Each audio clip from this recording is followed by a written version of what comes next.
In 1648, the second longest siege in history began, lasting a whopping 21 years as the Republic of Venice once again got to enjoy some quality time with the Ottoman Empire, this time on Crete at the Siege of Candia. By the mid-17th century, a fragile truce between the Ottomans and Venetians had held for around 70 years, with the last war between them seeing Venice lose the crucial trading island of Cyprus and the Ottomans suffering a devastating defeat at the Battle of Lepanto to the Holy League.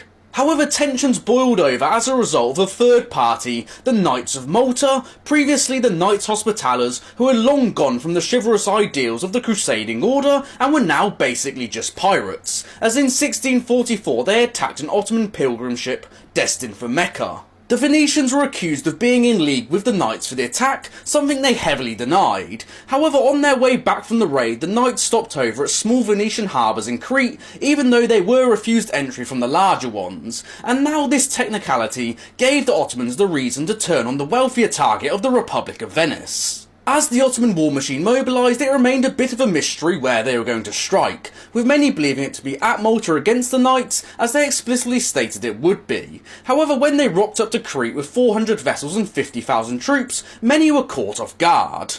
The Venetians weren't totally unprepared though, as Crete was on the list of where the Ottomans might strike, as they reinforced the island earlier in the year with around 2,500 troops and 40 ships. However, the defences on the island were in dire need of repair, as they had long been neglected. The Ottomans landed on the western side of the island around here, where they first went for the small island fortress of St. Tadero, where upon seeing the approaching Ottoman army, defending commander Blasio Zulian, who had around 30 men and a few rusty cannons, decided to blow himself, his troops and his fortress into the sky with mines instead of allowing it to fall into Ottoman hands.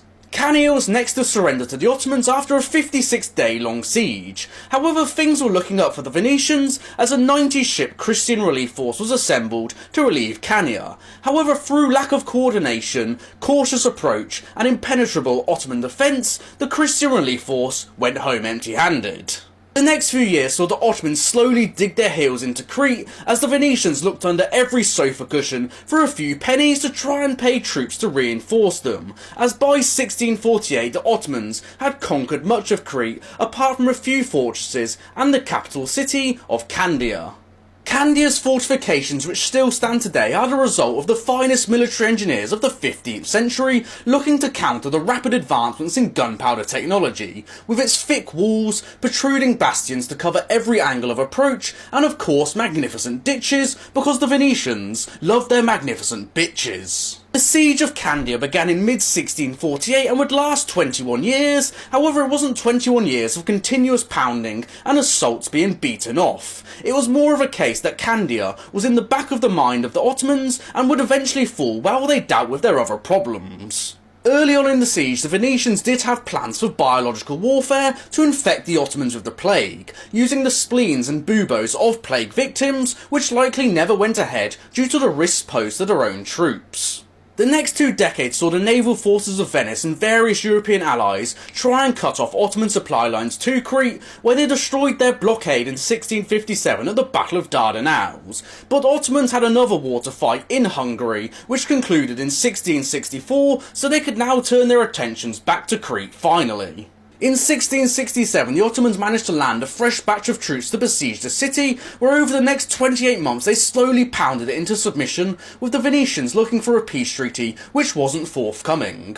The Venetians were reinforced by a small French force which failed to dislodge the Ottomans from their siege trenches despite initial success, as well as one of their ships from their fleet exploding while firing cannons at the Ottomans, causing huge damage to the ships around them and damaging morale inside the city. The failed relief force, as well as the attrition of fighting, lack of supplies and spread of disease, took a serious toll on the defenders, and they knew the city was no longer tenable around early September. The peace agreed allowed the civilians inside the city to leave it with their possessions, as well as Venice gaining many territories around the Adriatic Sea and the Aegean. However, they had lost Crete, which they had held for 4.5 centuries and was a crucial trading post for them.